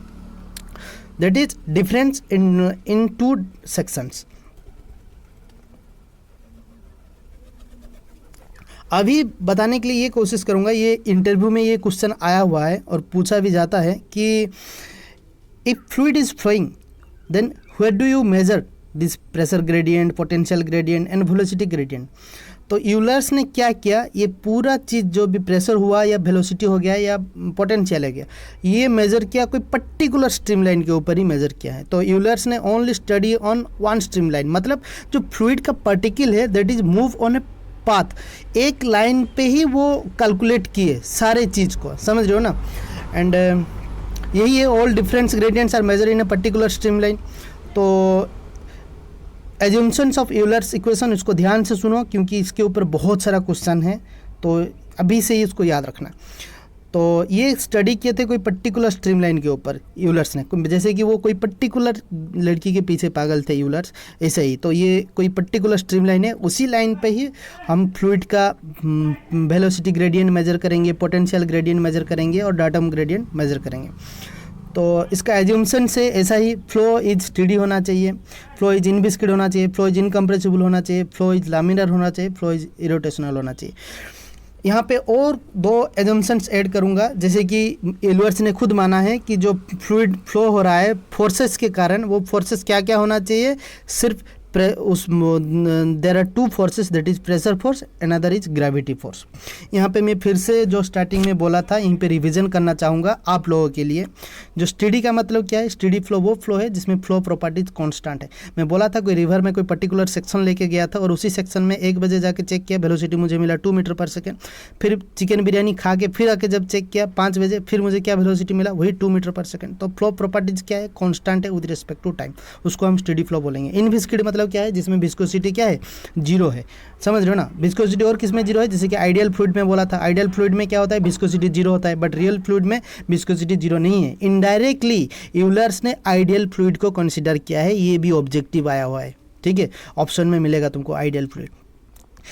आइडियल फ्लूइड में और क्या होता है, आइडियल फ्लूइड में विस्कोसिटी जीरो होता है, फ्लो में जो सरफेस टेंशन है वो भी जीरो होता है। यहाँ पे मैं बताना चाहूँगा सरफेस टेंशन का मतलब क्या है ना, जो फ्लूइड पार्टिकल्स है they are attract by tensile force on the surface so that they form a bulk of liquid which tends to minimize the surface area। एक छोटा सा एरिया में वो लिक्विड रहना चाहेंगे, ठीक है। जैसे कि ये बोला जाता है, बहुत बार पूछा जाता भी है, जो रेन ड्रॉप है या कोई ड्रॉपलेट वाटर है वो स्पेरिकल शेप क्यों है, क्योंकि स्पेयर शेप में वो it have minimum area to store the liquid और वाटर, समझ रहे हो ना, that's why it is in spherical shape. Surface tension कारण ही वो स्पेरिकल शेप ले रहा है वाटर ड्रॉपलेट, ठीक है। अभी नेक्स्ट क्या है, अभी देखते हैं, बट रियल फ्लूइड में विस्कोसिटी एग्जिस्ट करता है, समझ रहे हो ना। तो यही है। नेक्स्ट देखते हैं इनकम्प्रेसिबल मतलब डेंसिटी। मैं बोला था कि इनकम्प्रेसिबल में डेंसिटी कांस्टेंट है, जैसे कि वाटर कहीं पे भी फ्लो करवाओ, कैनाल में करवाओ, रिवर में करवाओ या पाइप में करवाओ, डेंसिटी हम ऑफ वाटर हमेशा कांस्टेंट है, दैट इज 1000 kg/m3। यहाँ पे भी यूलर्स ने पकड़ा है, सेकंड पकड़ा है यूलर्स ने, फ्लो इज लामिनर होना चाहिए, फ्लो पूरा स्मूथ होना चाहिए, उसमें जो एनर्जी और मोमेंटम ट्रांसफर नहीं होना चाहिए। उसके ऊपर हम नेक्स्ट वीडियो बनाए हैं, वीडियो नंबर 4 में लामिनर फ्लो के बारे में, वहाँ पे पता करेंगे और डिटेल्स में। उसके बाद फ्लो इज इरोटेशनल, मतलब मैं ये बोला था अगर कोई फ्लूइड फ्लो कर रहा है in the direction of flow, उसका एक फ्लूइड पार्टिकल्स वो it will not rotate about its own axis, अपना खुद के एक्सिस के चारों तरफ नहीं घूमेगा, but it will flow in the direction of flow, उस फ्लो को हम इरोटेशनल फ्लो बोलेंगे, ठीक है। अपार्ट फ्रॉम दिस यूलर्स ने और भी पकड़ा है एजम्पशन, फ्लो क्या होना चाहिए, होमोजेनियस होना चाहिए, समझ रहे हो ना, और आइडियल होना चाहिए, ठीक है, और फ्लो इज यूनिफॉर्म होना चाहिए, ठीक है। यही चीज़ सारे एजम्पशन को लेके यूलर्स ने आगे बढ़ा है, एनालिसिस क्या है, फिर इस इक्वेशन जो ऊपर में लिखा हो, इस इक्वेशन को जब हम बोथ साइड इंटीग्रेट करेंगे तो ये इक्वेशन निकल के आया, ठीक है, that is known as Euler's equation of motion. ये सारा एजम्पशंस बहुत ही इंपॉर्टेंट है, याद रखना, इसके ऊपर बहुत सारा ऑब्जेक्टिव आया हुआ है और आने वाला है, ठीक है, तो तुम लोग याद रखो उसको। तो अभी चलते हैं, अगर किसी अभी बर्नौली, अगर ये जो इक्वेशन मैं नीचे लिखा हूँ, समझ रहे हो ना, ये वाला लास्ट वाला नीचे जो इक्वेशन लिखा हूँ, इस इक्वेशन को पूरा अगर इंटीग्रेट करेंगे जो इक्वेशन निकल के आएगा वो है बर्नौलीज इक्वेशन। किसी भी कंडीशन में बर्नौलीज इक्वेशन को लगाने से पहले क्या क्या कंडीशन है वो जानना चाहिए, मतलब उसका एजम्पशंस क्या है, ठीक है। तो वही एजम्पशन से जो यूलर्स ने पकड़ा है, फ्लो स्टेडी होना चाहिए, फ्लो इनविस्किड होना चाहिए, flow is incompressible, flow is laminar and flow is irrotational होना चाहिए, ठीक है। तो इसको याद रखने का तरीका कैसा है मैं बताता हूँ, तो उसको ध्यान से सुनो, ये तुम्हें कोई भी एग्ज़ाम हो गया या इंटरव्यू हो गया ये काम आएगा, ठीक है। जो स्टेट का फाइनेंशियल कंडीशन है वो क्या है, वो इन्वर्सली प्रोपोर्शनल है आदमी का खुद की इनकम के साथ, दैट इज़ इन्वर्सली प्रोपोर्शनल, समझ रहे हो ना। अगर स्टेट का इनकम बढ़ेगा जब आदमी का पर्सनल इनकम बढ़ेगा। गलत बोल दिया क्या, तुम लोग बोले हो कि ये तो पूरा सरासर गलत है, झूठ है, आप झूठ बोल रहे हैं, आप बोलेंगे लायर है। तो यही है assumptions of Bernoulli's equation. State से आया फ्लो इज स्टेडी फ्लो होना चाहिए, इन्वर्सली से आया इनविस्किड फ्लो जिसमें विस्कोसिटी इज इक्वल टू 0 होता है, उसमें फ्रिक्शन नहीं होता है, समझ रहे हो ना, मतलब उसमें एनर्जी का लॉस नहीं होता है। इनकम से आया इनकम्प्रेसिबल जिसमें हमको रो कांस्टेंट मिलता है, जैसे कि वाटर हो गया। लायर से ला से आया लामिनर होना चाहिए फ्लो, ई से आया इरोटेशनल होना चाहिए फ्लो। ये पूरा पांचों एजम्पशंस याद रखना है क्योंकि ऑब्जेक्टिव कभी भी कहीं पे भी आ सकता है। यहाँ पे सबसे बड़ा चीज़ है जो विस्किड फ्लो है वो कहाँ पे एग्जिस्ट होता है ना, आइडियल फ्लूइड में। आइडियल फ्लूइड क्या है, जहाँ पे विस्कोसिटी 0 होता है और सरफेस टेंशन भी 0 होता है, ठीक है।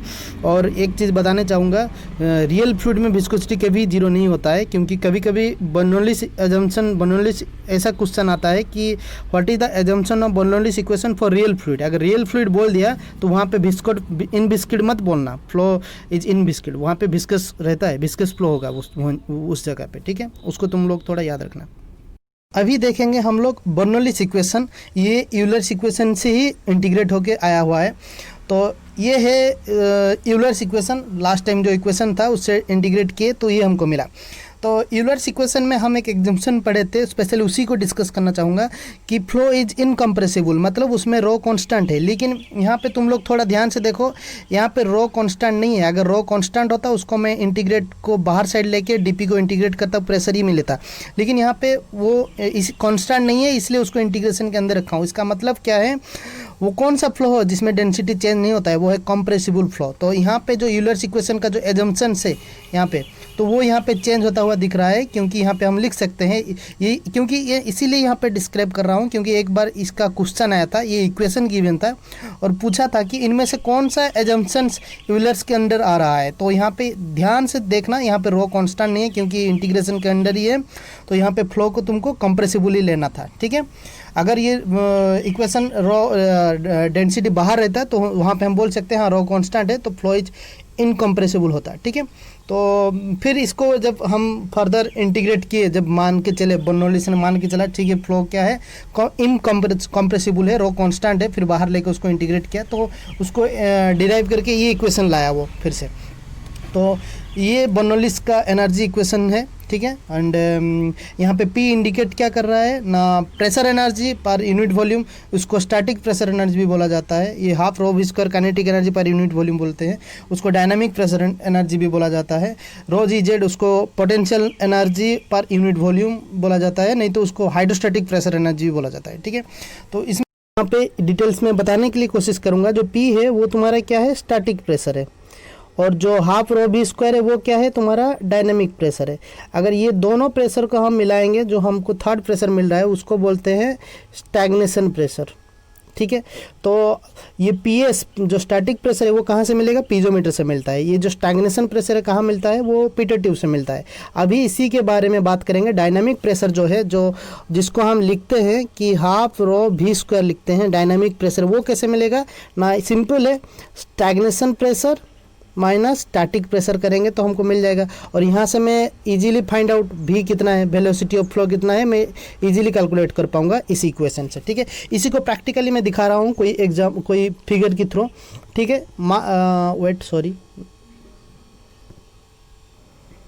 मान लेता हूँ ये मेरा फ्लूइड फ्लो कर रहा है कोई पाइप में, ठीक है।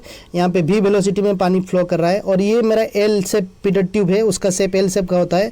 One and towards the direction of flow रखा जाता है, ठीक है। और यहाँ पे ध्यान से देखो, पीटर ट्यूब में एक चीज़ बताने के लिए, इस पॉइंट को बोला जाता है स्टैग्नेशन पॉइंट। इसका मतलब ये ऑब्जेक्टिव आया है, इस पॉइंट में वेलोसिटी क्या होता है, come, it is fluid is come to the rest position. यहाँ पे फ्लूइड आके रेस्ट कर लेता है, मतलब जो पोटेंशियल एनर्जी लेके आ रहा है, जो वेलोसिटी हाफ mv स्क्वायर, जितना वेलोसिटी फ्लूइड का बढ़ेगा उसी हिसाब से काइनेटिक एनर्जी ऑल्सो इंक्रीज। लेकिन इस पॉइंट में आके वेलोसिटी रुक जाता है, समझ रहे हो, काइनेटिक एनर्जी इक्वल टू 0, फिर वो कन्वर्ट हो जाता है पोटेंशियल एनर्जी। यहाँ पे जो पानी स्टैंड कर रहा है ट्यूब के अंदर, वो स्टोर होता है energy in form of potential energy, ठीक है। थोड़ा यहाँ पे ध्यान से देखो क्या हो रहा है ना, पीटर ट्यूब के अंदर जो प्रेशर स्टोर हो रहा है, जो हम रीडिंग लेंगे उसको हम बोलते हैं स्टैग्नेशन प्रेशर बोलते हैं। ये है पीजोमीटर में जब पानी क्या कर रहा है, फ्लो कर रहा है, उसमें कुछ हाइट का पानी आके स्टोर हो रहा है, उसमें जो प्रेशर हमको मिल रहा है उसको बोलेंगे static pressure. Static pressure and stagnation pressure के बीच में जो डिफरेंस है, देखो पानी का डिफरेंस है, उसको बोलते हैं डायनेमिक प्रेशर बोलते हैं। और डायनेमिक प्रेशर उसी इक्वेशन से यहाँ पे V इज इक्वल टू लिखा हूँ, डिफरेंस निकाला हूँ उसी इक्वेशन से। और ये V क्या रिप्रेजेंट करता है ना, ये वाला जो वेलोसिटी ऑफ फ्लो कितना हो रहा है यहाँ पे, ठीक है। तो स्टैग्नेशन प्रेशर या स्टैटिक प्रेशर मिल जाएगा ना, तो we can easily calculate the velocity of flow, ठीक है। तो इसका यूज़ थोड़ा देख लेते हैं पीटर ट्यूब का।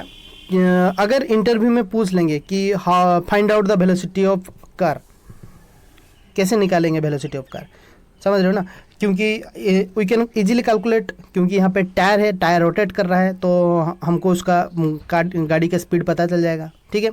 अगर वही क्वेश्चन अगर पूछेंगे how to calculate the velocity of aeroplane in mid air, समझ रहे हो ना, वेलोसिटी कैसे निकालेंगे, तो मिड एयर में तो टायर रोटेट नहीं करता है एरोप्लेन में, then how will find the speed. See in aeroplane, वहाँ पे पीटर ट्यूब इज यूज, यहाँ पे दिख रहे हो ना, यहाँ पे मेंशन क्या है, यहाँ पे देखो पीटर ट्यूब यूज हुआ है, समझ लो। एंड यहाँ पे भी देखो, जूम करके मैं दिखा रहा हूँ, ठीक है। यहाँ पे देखो ये पीटर ट्यूब लगा हुआ है, यहाँ पे ये पीटर ट्यूब है, ये देखो पीटर ट्यूब है, ठीक है। सो पीटर ट्यूब यूज करके we can find out the velocity of aeroplane. तो एक इंटरेस्टिंग स्टोरी सुनाने जा रहा हूँ, उसको ध्यान से सुनो। मैं एक दिन छत के ऊपर घूम रहा था और समुंदर का हवा का मज़ा ले रहा था, और अचानक से मुझे पानी का टंकी दिखाई दिया और दिमाग में क्वेश्चन दौड़ने लगा।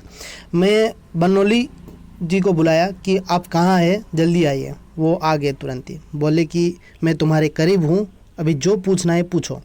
मैं बोला ये टंकी में कितना पानी है, वो आंसर किए कि 10 जूल है। मैं बोला फील नहीं हो रहा है ये चीज़, 10 जूल कैसे। वो बोले कि रुक जाओ, कुछ टाइम दो मुझे। वो अपना खुद का टाइम लिए, फिर कुछ टाइम के बाद वो क्या किए कि जो अपना एनर्जी इक्वेशन था बर्नौलीज का, वो उसको कन्वर्ट कर दिए हेड की फॉर्म में, और फिर बोले कि नहीं बेटा, इसमें जो पानी है उसमें 10 मीटर का पानी है, समझ रहे हो ना, जो एनर्जी है वो 10 मीटर का है। मतलब वो एनर्जी को इन टर्म्स ऑफ हेड के फॉर्म में बताइए ताकि अच्छे से फील हो, समझ रहे हो ना। तो वही चीज़ मैं जब पता चला मुझे खुश लगा, मैं दिल से उनको थैंक यू बोला। फिर बाद में मुझे वही क्वेश्चन इंटरव्यू में भी पूछा गया कि why Bernoulli's convert energy equation into head form.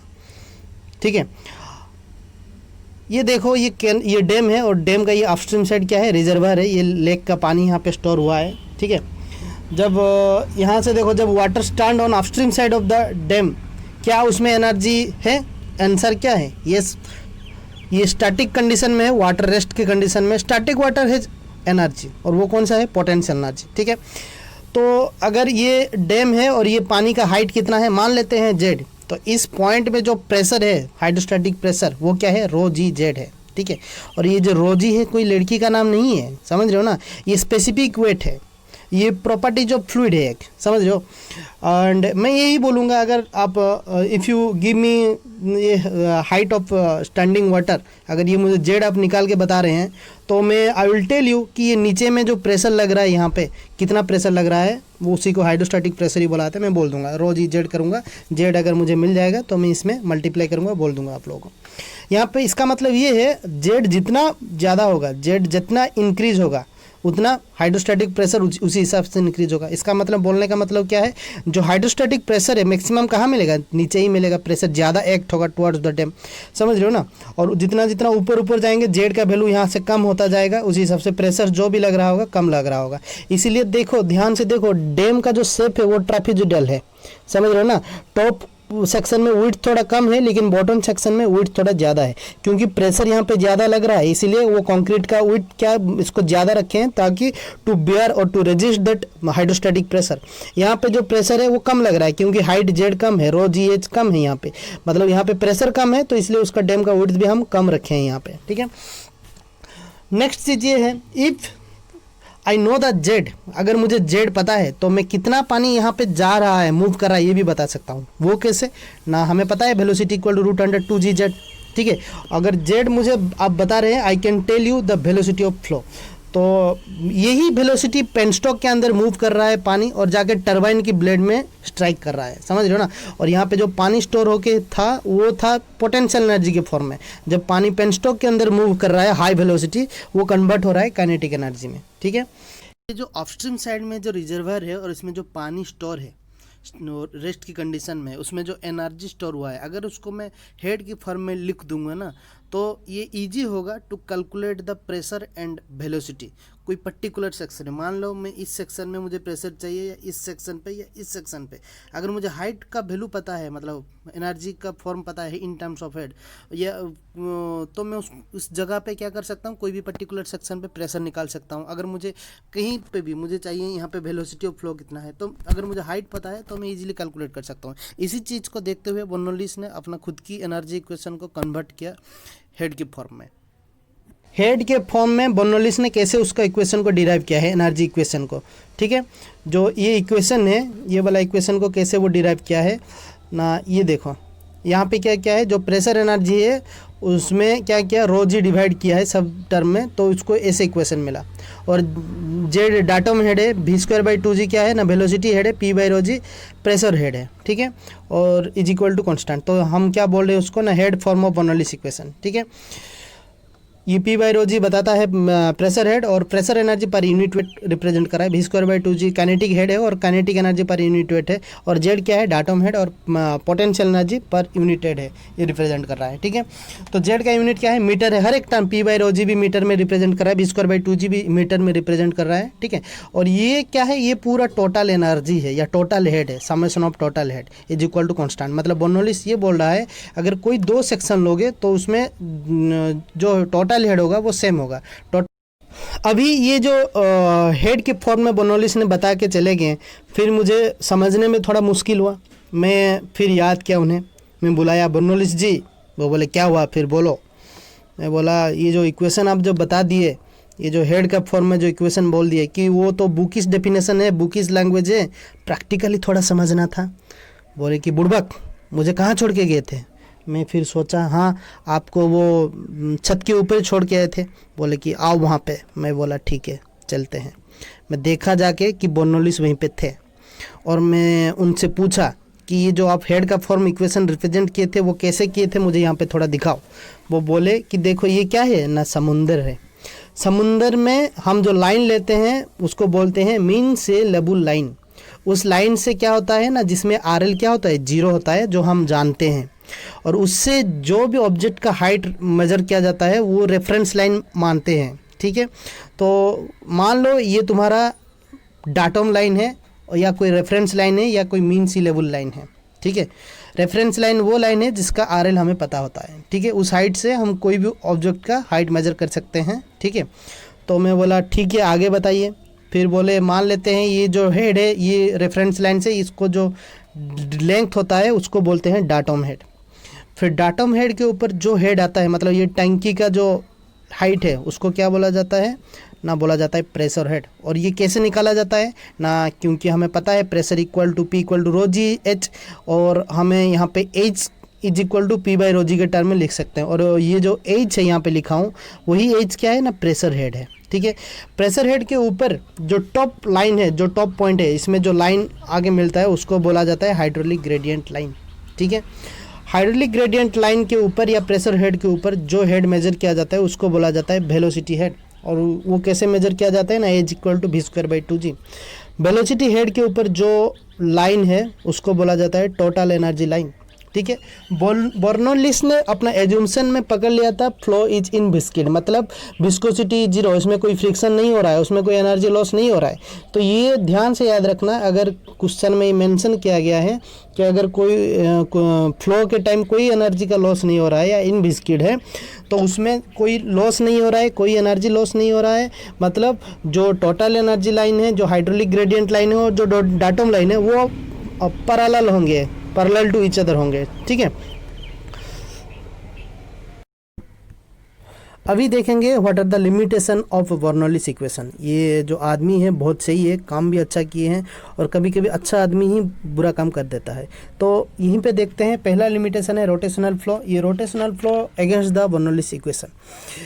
बोलने का मतलब यही है, अगर ये पाइप है, अगर इसमें अगर जो फ्लो हो रहा है वो रोटेशनल फ्लो हो रहा है, ये एक एक्सट्रीम लाइन है, तो ये इसमें Bernoulli's equation only valid on a particular stream line. मतलब ये जो इक्वेशन है, बर्नौलिस का इक्वेशन है, कोई पर्टिकुलर स्ट्रीमलाइन के लिए वैलिड है। अगर फ्लो क्या होना चाहिए, रोटेशनल फ्लो हो रहा है पाइप पे।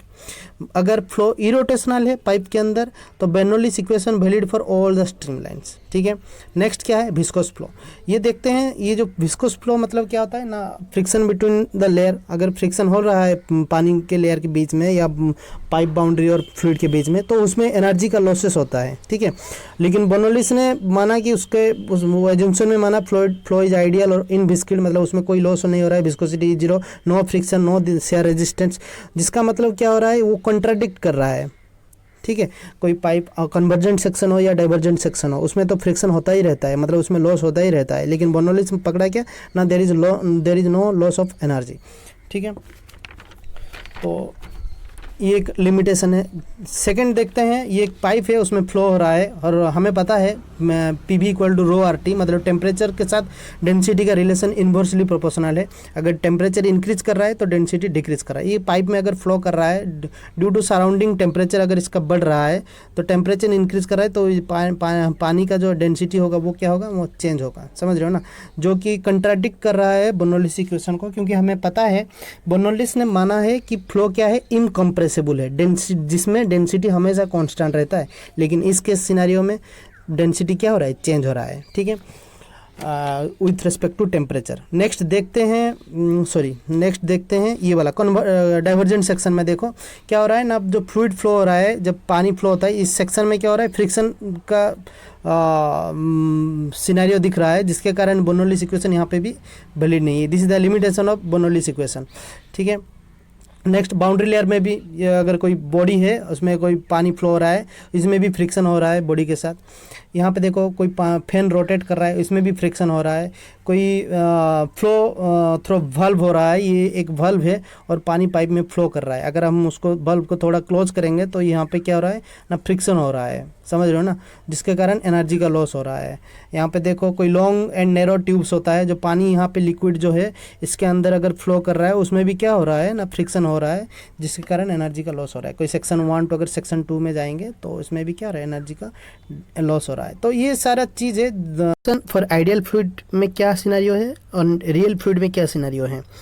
तो Bernoulli's equation for ideal fluid ये है उसका Bernoulli's equation, P by rho G v² by 2g plus z is equal to constant. यहाँ पे z क्या रिप्रेजेंट कर रहा है, potential energy per unit weight, मतलब पोटेंशियल एनर्जी को मैं ऐसे लिख सकता हूँ mgz एंड वेट को मैं ऐसे लिख सकता हूँ w, और मुझे पता है w is equal to m into g है, तो mg कट जाएगा तो ये क्या आ जाएगा z। यहाँ पे मैं बताना चाहूँगा एनर्जी पर यूनिट वेट को हम लोग क्या बोलते हैं ना, हेड बोलते हैं, तो उसका नाम क्या हो सकता है ना, z को मैं बोल सकता हूँ पोटेंशियल हेड, और उसका दूसरा नाम भी नया है, क्या है ना, डायटम हेड है।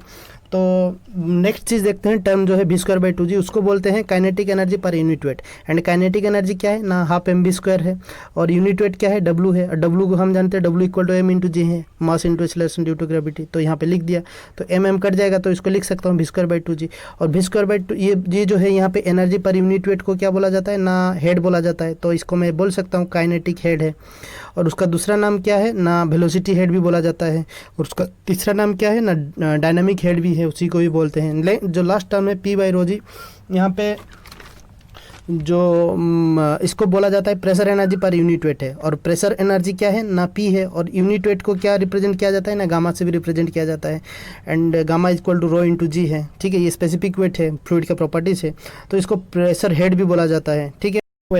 ये जो बर्नौलीज इक्वेशन है ये रिप्रेजेंट कर रहा है कंजर्वेशन ऑफ एनर्जी को, दैट इज, क्योंकि ये इक्वेशन क्या है, हेड की फॉर्म में लिखा गया है एनर्जी को, एंड ये जो P बाई रो जी है ये क्या है ना, ये प्रेशर एनर्जी है, ये काइनेटिक एनर्जी है, ये डायटम एनर्जी है, कभी कभी प्रेशर एनर्जी को भी फ्लो एनर्जी भी बोला जाता है, ठीक है। And we can say Bernoulli's equation में 3 एनर्जी है, 3 एनर्जी को समेशन लिया गया है, प्रेशर, काइनेटिक एनर्जी और पोटेंशियल एनर्जी, ठीक है। और दिस ऑल एनर्जी को अगर मिलाएंगे, जो एनर्जी बोला जाता है उसको कभी कभी मैकेनिकल एनर्जी भी बोला जाता है, ठीक है। एंड बर्नौलीज इक्वेशन में कोई पाइपलाइन फ्लो हो रहा है, अगर कोई उसका 2 सेक्शन लेंगे, सेक्शन 1 और सेक्शन 2, हर एक सेक्शन में क्या होगा, ये एनर्जी क्या है, कांस्टेंट रहते हैं, ठीक है, क्योंकि बर्नौलीज ने मान लिया कि फ्लूइड इज इनविस्कड, उसमें कोई लॉस नहीं हो रहा है, फ्रिक्शन नहीं हो रहा है, तो एनर्जी का कोई लॉस नहीं होता, इसलिए वो कांस्टेंट ही रहेंगे। अभी देखेंगे Bernoulli's equation for real fluid, क्योंकि आइडियल फ्लूइड जो होता है मतलब ऐसा एक फ्लूइड जिसमें विस्कोसिटी 0, समझ रहे हो ना, लेकिन रियल फ्लूइड में विस्कोसिटी इज नॉट 0। फ्लूइड के बीच में प्रैक्टिकली अगर प्रैक्टिकली देखा जाए तो विस्कोसिटी रहता ही रहता है, क्योंकि उसमें बीच में फ्रिक्शन होता है, और इसी फ्रिक्शन के कारण फ्लूइड एक सेक्शन से दूसरे सेक्शन जाते टाइम कुछ एनर्जी का भी उसका लॉस होता है, ठीक है। तो ये देखते हैं, ये एक पाइप फ्लो है जिसमें विस्कोसिटी एग्जिस्ट हो रहा है, उसमें कुछ एनर्जी भी लॉस हो रहा है, ठीक है। तो उसको अच्छे से डिस्क्राइब कर रहा हूँ। ये पाइप है, कोई उसका 2 सेक्शन ले रहा हूँ, तो ये सेक्शन में इनलेट है, ये आउटलेट है। इनलेट में कोई जो एनर्जी है उसको E1 लेते हैं, और वो थ्रू आउट द सेक्शन जब फ्लो कर रहा है ड्यू टू फ्रिक्शन, वो कुछ एनर्जी को लॉस कर रहा है, और जब सेक्शन 2 में पहुँच रहा है उसका एनर्जी क्या है, E2 है। एंड यहाँ पे जो E2 है इसका जो एनर्जी है it is less than E1 से वो थोड़ा कम है, ठीक है। तो हम बोले कि एनर्जी क्या है, कांस्टेंट है, कोई भी सेक्शन पे, सेक्शन 1 पे ले लो या सेक्शन 2 पे, तो मैं लिख सकता हूँ एनर्जी एट सेक्शन इनलेट और section 1 E1 is equal to क्या होगा ना, सेक्शन 2 पे एनर्जी प्लस इसका जितना लॉस हुआ पाइप की जाते टाइम, ठीक है, दैट इज़ EL। तो ये बोल सकता हूँ ना, total energy at inlet is equal to total energy at outlet, ठीक है। तो ये अगर मुझे निकालना है कि हेड लॉस एनर्जी का कितना लॉस हुआ, EL कैसे निकालूंगा ना, सिंपल है, E1 माइनस E2, क्योंकि E1 ज़्यादा है E2 से, ठीक है, ऐसे ही निकल जाएगा। और EL को हम क्या रिप्रेजेंट बोल रहे हैं, एनर्जी लॉस बोल रहे हैं। तो एक चीज़ पहले बोला था, एनर्जी पर यूनिट वेट को हम बोलते हैं हेड, एनर्जी लॉस पर यूनिट वेट को बोलते हैं हेड लॉस। तो हेड लॉस कैसे निकालेंगे ना, सिंपल है, ये एनर्जी लॉस EL पर यूनिट वेट मतलब रो जी, ठीक है। और उसको EL को कैसे रिप्रेजेंट कर सकता हूँ, एनर्जी एट इनलेट, ये जो एनर्जी है at inlet minus energy at outlet, इन दोनों का डिफरेंस माइनस रोजी करूँगा। तो हेड लॉस क्या होता है, 2 टाइप आ सकता है, मतलब पॉजिटिव भी आ सकता है, नेगेटिव भी आ सकता है। अगर पॉजिटिव आ रहा है इसका मतलब क्या है, flow takes place from section 1 to section 2। अगर हेड लॉस नेगेटिव आ रहा है इसका मतलब flow takes place section 2 to section 1, ठीक है। तो इसको अच्छे से और डिटेल्स में पढ़ेंगे। अगर बर्नौलीज इक्वेशन को इस दो सेक्शन पे अप्लाई करेंगे इन केस ऑफ रियल फ्लूइड, मतलब जिस फ्लूइड में विस्कोसिटी प्रेजेंट है, फ्रिक्शन हो रहा है, लॉसेस भी हो रहा है, तो उसको कैसे लेते हैं। ये कोई डाटम लाइन में लिया हूँ, ये जो लाइन खींचा हूँ डाटम लाइन है, और उसका सेंट्रल लाइन ऑफ पाइप में अगर मैं मेजर करूँगा सेक्शन 1 पे, मतलब इनलेट पे, वो डाटम हेड कितना है, Z1 है। सेक्शन 2 पे डाटम हेड कितना है, Z2 है। इस पाइप में जो इनलेट में पानी फ्लो कर रहा है उसका वेलोसिटी V1 है। आउटलेट में जो वेलोसिटी उसका वेलोसिटी, आउटलेट में उसका वेलोसिटी क्या है, V2 है पानी का। एट सेक्शन 1 पे जो प्रेशर है उसका प्रेशर को P1 लिया हूँ, और जो आउटलेट है प्रेशर क्या है वो P2 है। और इस सेक्शन पे मैं बर्नौलीज इक्वेशन को अप्लाई करके ऐसे लिखा हूँ, जो सेक्शन 1 पे जितना एनर्जी होगा, टोटल एनर्जी यहाँ पे मैं रिप्रेजेंट किया हूँ, इज इक्वल टू सेक्शन 2 पे जितना एनर्जी होगा विथ हेड लॉस, यहाँ पे मैं रिप्रेजेंट किया हूँ। ध्यान से उसको देखो। यहाँ पे जो टर्म आ गया रियल फ्लूइड में क्या होता है ना, ये जो सॉरी आइडियल फ्लूइड में ये जो हेड लॉस है इसको कंसिडर नहीं करते, लेकिन यहाँ पे क्या किया है, हेड लॉस को यहाँ पे कंसिडर किया गया है।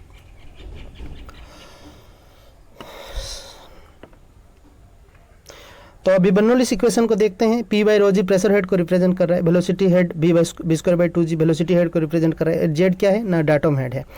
अगर pressure head, velocity head and datum head को ऐड करूंगा, जो निकलेगा उसको टोटल हेड बोला जाता है, ठीक है। Flow always takes place from high head to low head, not from high pressure to low pressure. इसको अभी 1 मिनट के बाद समझते हैं, ये जो नोटिस है क्या बता रहा है। प्रेशर हेड और डाटम हेड को अगर ऐड कर दूंगा, उसका जो हेड मिलता है उसको बोलते हैं पीजोमेट्रिक हेड, जो कि मुझे पीजोमीटर से मिल रहा है, ठीक है। पीजोमेट्रिक head plus datum head, velocity head, ये को ऐड करूंगा तो जो हेड मिलता है उसको मैं टोटल हेड भी बोल पाऊंगा यहाँ पे। तो ये एक पाइप है, ये उसका central line of the pipe, ये कोई डाटम लाइन मान लेते हैं। तो डाटम लाइन और इसको बोल सकते हैं मीन सी लेवल लाइन और रेफरेंस लाइन, जिसका RL 0 होता है, ठीक है। तो एक सेक्शन 1 पे लेता हूँ, उसका जो डाटम हेड है that is Z1। At section 2 पे उसका डाटम हेड क्या है, Z2 है। पीजोमीटर में कनेक्ट कर दिया दोनों साइड में, सेक्शन 1 पे सेक्शन 2 पे, और कुछ टाइम के बाद देखा फ्लूइड फ्लो राइज कर रहा है पीजोमीटर पे, ठीक है। और उस rise in height of water और vertical height of water in piezometer, उसको क्या बोला जाता है, pressure head, that is P1 by rho g. Section 2 पे भी मैं इसको रिप्रेजेंट कर रहा हूँ P2 बाई रो जी। और ये जो प्रेशर हेड का जो टॉप पॉइंट है, अगर उसको मैं कनेक्ट करूंगा जिस लाइन से, उसको बोला जाता है हाइड्रोलिक ग्रेडियंट लाइन। और हाइड्रोलिक ग्रेडियंट की लाइन के ऊपर जो लाइन रहता है उसको हमको पता है वो क्या है, टोटल एनर्जी लाइन, ठीक है। अभी देखते हैं सेक्शन 1 पे क्या है ना, सेक्शन 1 पे जो हेड रहता है उसको वेलोसिटी हेड बोला जाता है। और सेक्शन 1 से जब सेक्शन 2 जा रहा है, पानी फ्लो कर रहा है, इस फ्लो के कारण क्या होता है, फ्लूइड में फ्रिक्शन होगा, जिसके कारण क्या होता है, कुछ लॉसेस होता है, और ये रिप्रेजेंट कर रहा है this one, HL, head loss है। अगर हेड लॉस हो रहा है तो टोटल एनर्जी लाइन भी क्या होगा, वो चेंज होगा। एंड सेक्शन 2 में भी ये रिप्रेजेंट कर रहा है वेलोसिटी हेड एट सेक्शन 2, ठीक है। और ये जो लाइन रिप्रेजेंट कर रहा है टोटल एनर्जी लाइन, समझ लो। अगर फ्रिक्शन नहीं होता, समझ रहे हो ना, मतलब अगर फ्लूइड आइडियल होता तो ये जो टोटल एनर्जी लाइन है, हाइड्रोलिक ग्रेडियंट लाइन और डाटम लाइन, दोनों पैरेलल होते, ठीक है। तो ये मान लेते हैं सेक्शन 1 और सेक्शन 2 के बीच में जो लेंथ है उसको L से रिप्रेजेंट कर रहे हैं। मैं अच्छे से उसको रिप्रेजेंट कर रहा हूँ कोई एग्जाम्पल के थ्रू। मान लेता हूँ जो डाटम हेड है ये 4 मीटर है, 4 मीटर है, जो प्रेशर हेड है वो 3 मीटर है, जो वेलोसिटी हेड है वो 2 मीटर है ऑन सेक्शन 1 साइड। सेक्शन 2 के साइड में चलते हैं, जो डाटम हेड है वो 1 मीटर है, जो प्रेशर हेड है वो 4 मीटर है, एंड जो वेलोसिटी हेड है सेक्शन 2 के साइड में वो 1 मीटर है, ठीक है। अभी तुम लोगों को मैं बताने जा रहा हूँ, यहाँ पे देखो पूरा टोटल हेड इन सेक्शन 1 पे कितना है, 2 + 3 5 + 4 9 है। ये 9 मीटर टोटल हेड है सेक्शन 2। लेकिन जो टोटल हेड है एट सेक्शन 2 पे कितना है ना, 1 + 4 5 + 1 कितना है, 6 मीटर है। तो flow always take from high head to low head, यहाँ पे मैं इसीलिए ये लाइन मेंशन किया हूँ, flow always takes place from high head to low head but not from high pressure to low pressure. यहाँ पे देखो जो प्रेशर हेड है ये क्या है, 3 मीटर है यहाँ पे सेक्शन 1 पे, और सेक्शन 2 पे कितना है, 4 मीटर। बहुत सारे स्टूडेंट सोच रहे होंगे अगर 4 मीटर इस साइड है और इस साइड में 3 मीटर है तो फ्लो कैसे होना चाहिए, सेक्शन 2 टू सेक्शन 1 होना चाहिए, सही कि नहीं। लेकिन ये due to pressure difference, but actually यहाँ पे क्या होता है, फ्लो हमेशा हेड के टर्म में लिया जाता है, high head to low head. तो प्रेशर भी, पानी भी कैसे फ्लो होगा, यहाँ पे 9 मीटर है, इस साइड में 6 मीटर है, तो पानी यहाँ ऐसे इस डायरेक्शन में पानी फ्लो होगा। ये जो टर्म है HL ये कैसे निकलेगा ना, ये टोटल हेड जो है section 1 minus total head minus section 2 से पता चलेगा। तो वो कैसे होगा, HL is equal to 9 metre minus 6 metre is equal to 3 metre. ये जो 3 मीटर है वो है हेड लॉस, ठीक है। जो पानी जब फ्लो कर रहा था वो लॉस हुआ है इन टर्म्स ऑफ, वो भी हो सकता है मेजर हेड लॉस या माइनर हेड लॉस के टर्म पे वो लॉस हो सकता है, ठीक है। तो टोटल हेड, हम बर्नौलीज ने बोला कि टोटल हेड हमेशा कांस्टेंट होता है, लेफ्ट साइड हो या राइट साइड हो। तो इस इक्वेशन को फिर ऐसे बताया कि total head section 1 is equal total head section 2, और उसको ये ऐसे ही रिप्रेजेंट किया है। और this is the fundamental equation for Bernoulli's for a real fluid, okay. हम देखते हैं टोटल एनर्जी लाइन क्या है, हाइड्रोलिक ग्रेडियंट लाइन क्या है as compare to with respect to open channel flow and pipe flow, ठीक है। लेफ्ट साइड में जो मेंशन करूंगा वो पाइप फ्लो है, राइट साइड में जो मेंशन करूंगा वो ओपन चैनल फ्लो है, ठीक है। उससे पहले कोई डाटम लाइन मान लेते हैं, ये डाटम लाइन है और उसकी लाइन पे हम दोनों साइड में दो फिगर रखे हैं। Left side indicate the pipe flow क्योंकि इसमें पानी भरा हुआ है, and right side indicate the open channel flow क्योंकि यहाँ पे जो क्लोज कंडक्ट है that is not filled completely, ठीक है। तो हमें पता है क्या है कि पाइप फ्लो में जो पानी फ्लो कर रहा है वेलोसिटी कहाँ मैक्सिमम होता है, at centre line of the pipe, but in open channel flow velocity maximum just below the free surface. यहाँ पे बीच पे सेंटर में मैक्सिमम नहीं होता है, जस्ट फ्री सरफेस से थोड़ा नीचे जाएंगे, ठीक है। तो पाइप फ्लो में फ्लो कैसे होता है ना, due to pressure difference, but in open channel flow कैसे होता है, ड्यू टू ग्रेविटी के कारण हो रहा है। और यहाँ पे क्या है देखो, एक फ्री सरफेस है ओपन चैनल फ्लो में, वो क्या बताता है ना, free surface that is free from shear stress, जिसमें टाउ 0 हो रहता है और जो सिग्मा एन है दैट इज बराबर equal to atmospheric pressure and it is acting constantly throughout the water surface, ठीक है। तो नेक्स्ट चीज़ देखते हैं जो फ्लो प्रोफाइल होता है पाइप फ्लो में, वो वेलोसिटी डिस्ट्रीब्यूशन डायग्राम कैसे दिखता है पाइप फ्लो में, that is parabolic, but in open channel flow velocity distribution diagram is logarithmic, ठीक है। ये लास्ट टाइम हम पढ़े थे, यहाँ पे थोड़ा रिवीजन करवा दिया, ठीक है, ताकि वो चीज़ तुम्हारा थोड़ा रिवर्स हो जाए। तो अभी आगे जाके देखते हैं, ये central line of the pipe है और ये चैनल का ओपन चैनल फ्लो का बेड है, ठीक है। इसको चैनल बेड ही बोलते हैं। Let consider a datum head that is Z1 at section 1 पे देखते हैं, जो कि डाटम लाइन से Z1 हाइट पे लोकेटेड है। ये Z2 क्या है ना, ये भी डाटम लाइन है, डाटम हेड है जो कि डाटम लाइन से Z2 हाइट पे लोकेटेड है।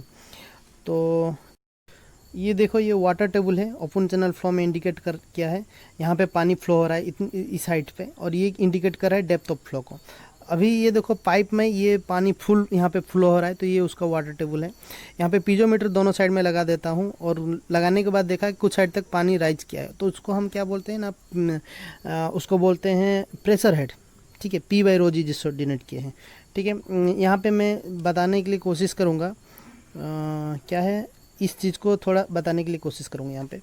यहाँ पे पाइप फ्लो में क्या होता है हमें पता है, जो हाइड्रोस्टैटिक प्रेशर है P = ρgh होता है, और ये H क्या है ना, ये है प्रेशर हेड। अगर तो प्रेशर हेड को मैं कैसे लिख सकता हूँ, P/ρg के टर्म में लिख सकता हूँ।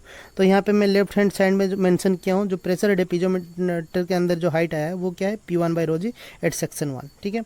तो ओपन चैनल फ्लो में क्या है, ये है हमारा डेप्थ ऑफ द फ्लो, और यहाँ पे जो प्रेशर होगा, जो हाइड्रोस्टैटिक प्रेशर होगा वो क्या होगा पानी का ना, ρg/y होगा, और हमें चाहिए depth of the flow y, तो इसको मैं कैसे लिख सकता हूँ, P/ρg की टर्म में लिख सकता हूँ। तो यहाँ पे मैं मेंशन किया हूँ y1 = एट सेक्शन 1 पे P1/ρg की टर्म पे मेंशन किया हूँ, और ये जो y1 है ये इंडिकेट कर रहा है डेप्थ ऑफ फ्लो क्या है।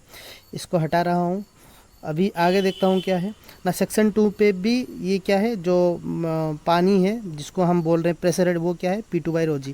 इस सेक्शन पे भी देखो y2 = P2/ρg, ये है हमारा depth of the flow at section 2, ठीक है। आगे देखते हैं इसकी, देखो ये जो लाइन है, जो पीजोमीटर में जो पानी आया है टॉप सरफेस पे, ये P1/ρg जो प्रेशर हेड है, और ये सेक्शन 2 पे जो प्रेशर हेड है, इसको अगर कनेक्ट करेंगे जो लाइन मिलेगा उसको हम बोलते हैं हाइड्रोलिक ग्रेडियंट लाइन।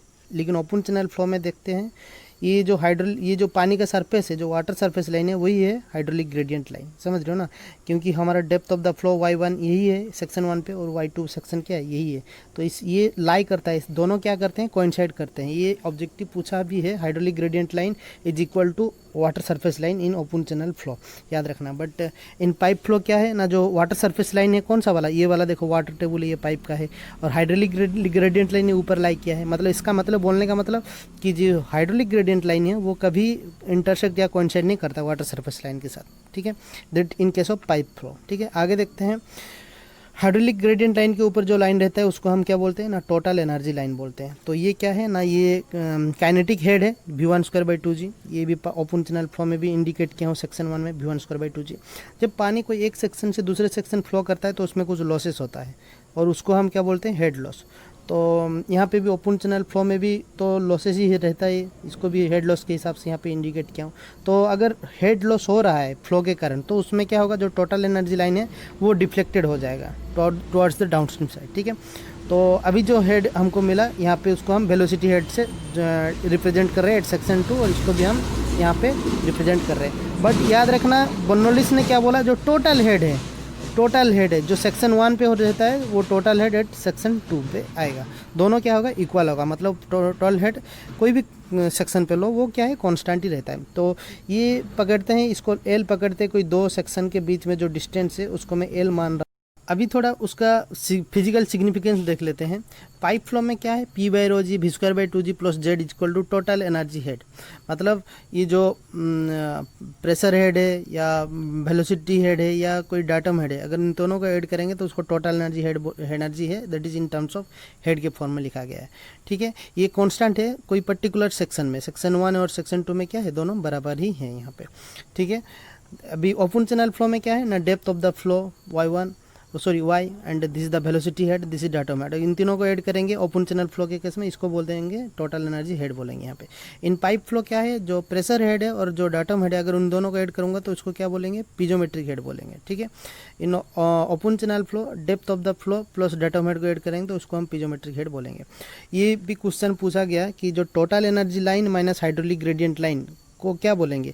अगर टोटल एनर्जी लाइन से हाइड्रोलिक ग्रेडियंट लाइन को माइनस करेंगे तो हमको ये वाला मिलेगा V²/2g, मतलब जो इंडिकेट कर रहा है वेलोसिटी हेड को, मतलब काइनेटिक हेड को इंडिकेट कर रहा है। ठीक है, यहाँ पे देखो पाइप फ्लो में क्या हो रहा है ना, hydraulic surface line is not coincide with water surface line. जैसे कि ये हाइड्रोलिक ग्रेडियंट लाइन है और इसके नीचे जो ये वाला वाटर टेबल है, ये हमारा वाटर सरफेस लाइन है। ये पाइप फ्लो में कभी मैच नहीं करते, कोइंसाइड नहीं करते। But in open channel flow देखो, जो पानी का वाटर टेबल है, जो हाइड्रोलिक ग्रेडियंट लाइन है, वही है हमारा वाटर सरफेस लाइन है। ठीक है, इन ओपन चैनल फ्लो। ठीक है, स्लोप के बारे में पढ़ेंगे। अभी एक है बेड स्लोप, दूसरा है पढ़ेंगे वाटर सरफेस लाइन स्लोप, तीसरा पढ़ेंगे एनर्जी लाइन स्लोप। तो उसको ध्यान से देखो, यहाँ पे मैं रिप्रेजेंट कर रहा हूँ S0 को बेड स्लोप से। यहाँ पे ये बेड है, चैनल का बेड है, और S0 को बेड स्लोप से रिप्रेजेंट किया हूँ। जो वाटर सरफेस लाइन स्लोप है वो है SW से रिप्रेजेंट कर रहा हूँ। S मतलब slope, W represent the water surface line. ठीक है, जो थर्ड स्लोप है वो है SE मतलब स्लोप ऑफ एनर्जी लाइन। ठीक है, इससे एसी से डिनोट किया गया है। ये एक स्ट्रेट लाइन है और ये भी एक स्ट्रेट लाइन है, और इसको ये कनेक्ट कर रहा है, तो हम ये एंगल को भी SC ले सकते हैं। SC का मतलब क्या है, tan थीटा, स्लोप मतलब tan थीटा। तो यहाँ पे मैं सिंपली यहाँ पे बताने के लिए कोशिश करूँगा। ये एक ट्रायंगल है, ठीक है, और ये एंगल थीटा हमको ये निकालना है AC, और ये तुम्हें पता है ये HL है और ये लेंथ है L। tan theta is equal to क्या है, P/B। तो मैं इसको बोल सकता हूँ कि जो tan थीटा है बा AC का वैल्यू है वो क्या होगा ना, HL/L होगा। यहाँ पे समझ रहे हो ना, जो AC होगा उसका वैल्यू क्या होगा, HL/L होगा। अभी निकालते हैं S0। यहाँ पे नीचे देखो S0, वो कैसे निकालेंगे ना, ये एक ट्रायंगल की तरह देखते हैं उसको। ये एक ट्रायंगल है, ठीक है, और इसको हम S0 को निकालना है, slope of bed, channel bed, और ये tan थीटा है, और tan theta is equal to क्या होता है ना, P/B होता है। B कितना है, ये वाला बेस तो हमको पता है, लेंथ L है, लेकिन ये वाला एंगल, ये वाला हाइट कितना होगा ना, ये टोटल है Z1 और ये है Z2, तो ये वाला पार्ट आएगा Z1 माइनस Z2 आएगा। तो उसको हम ऐसे निकालेंगे। देखो S0 is equal to Z1 minus Z2/L। तो ये हमारा बेड स्लोप हो गया। ठीक है, अगर क्वेश्चन में तुम्हें पूछ लिया कि फ्लो इज यूनिफॉर्म, समझ रहे हो ना, अगर फ्लो यूनिफॉर्म होता है तो वो केस में जो बेड स्लोप है वो बराबर होता है वाटर सरफेस लाइन स्लोप के साथ, वो बराबर होता है एनर्जी स्लोप के साथ। तो ये ऑब्जेक्टिव भी पूछा है कि इन यूनिफॉर्म फ्लो तो तीनों स्लोप क्या हो बराबर है। इसका मतलब उस केस में क्या होगा, जो टोटल एनर्जी लाइन होगा या जो हाइड्रोलिक ग्रेडियंट लाइन है या वाटर सरफेस लाइन है या जो चैनल बेड है वो अपने आप पैरेलल होंगे, पैरेलल टू ईच अदर। ये भी ऑब्जेक्टिव आया है, ठीक है। अभी देखते हैं what are the difference between open channel flow and pipe flow. बहुत ही इंपॉर्टेंट है और सब पॉइंट तुम बोल भी पाओगे अगर सिर्फ ये पॉइंट सब याद रखोगे। जैसे कि अगर फ्लो की बात करें, open channel flow takes place due to gravity, ठीक है, ग्रेविटी के कारण फ्लो हो रहा है, but pipe flow due to pressure difference के कारण हो रहा है। अगर फ्री सरफेस की बात करें, फ्री सरफेस मतलब क्या है, ये ऐसा की सरफेस है जिसमें स्ट्रेस जीरो रहता है और जो एटमॉस्फेरिक प्रेशर है वो इक्वल रहता है नॉर्मल स्ट्रेस के साथ, and they are acting constantly throughout the surface. ये हमको मिलता है free surface, open channel flow में मिलता है ये फ्री सरफेस, ठीक है। But in pipe flow takes place without free surface, ठीक है। नेक्स्ट है velocity. In terms of velocity open channel flow में क्या होता है, मैक्सिमम कहाँ होता है, just below the free surface, okay. But in pipe flow velocity कहाँ मैक्सिमम होता है ना, at the centre line of the pipe. अगर वेलोसिटी डिस्ट्रीब्यूशन डायग्राम का बात करेंगे, ओपन चैनल फ्लो में कैसा है, लॉगरिथमिक शेप का है, but in case of pipe flow it is कैसा दिखता है ना, पैराबोलिक। नेक्स्ट है शेप। जो क्रॉस सेक्शन ऑफ चैनल है वो ओपन चैनल फ्लो कैसे दिखता है, may be circular, may be triangular, may be trapezoidal, may be rectangular और मे बी और एनी शेप। बट ये है कि उसमें फ्री सरफेस होना चाहिए, ठीक है। But shape of the channel cross section pipe flow में कैसे दिखता है ना, ओनली क्या है, सर्कुलर ही है। एनालिसिस, फॉर एनालिसिस के लिए ओपन चैनल फ्लो में हम फ्लोर नंबर का यूज करते हैं, but in pipe flow you are using Reynolds number. Hydraulic gradient line के बारे में बात करें, ओपन चैनल फ्लो में क्या है, it is coincide with water surface line, जो कि रिवर में देख रहे हैं तो वो रिवर वाटर टेबल के साथ बराबर है hydraulic gradient line. But in pipe flow hydraulic gradient line not coincide with water surface line. ये हाइड्रोलिक ग्रेडियंट लाइन कभी वाटर सरफेस लाइन के ऊपर भी आ सकता है, कभी कभी वाटर सरफेस लाइन के नीचे भी आ सकता है, ठीक है। इन टर्म्स ऑफ पिजोमीटर हेड को देखेंगे तो ओपन चैनल फ्लो में कैसे हमको मिला था ना, पिजोमेट्रिक हेड इज इक्वल टू, उसी को बोलते हैं हाइड्रोलिक ग्रेडियंट लाइन, और वो होता है depth of the flow plus datum head के साथ बराबर है, और वो इक्वल टू था वाटर सरफेस लाइन के साथ बराबर था in case of open channel flow. But in case of pipe flow piezometric head is equal to, ये head is equal to hydraulic gradient line ही उसी लाइन हेड को represent कर रहा है, and it is the summation of pressure head plus datum head, and ये water surface line के साथ बराबर नहीं है, ठीक है। तो this is all about Bernoulli's equation. यहाँ पे बर्नौलीज इक्वेशन खत्म होता है। आई होप बहुत सारा चीज़ समझ में आई होगी एंड बहुत सारा चीज़ पता होगा इसी वीडियो के थ्रू। अगर आपको डाउट है तो कमेंट सेक्शन में कमेंट करके पूछ सकते हैं। अगर आप पहली बार देख रहे हैं तो सब्सक्राइब बटन को दबाना ना भूलना। थैंक यू एंड जय जगन्नाथ।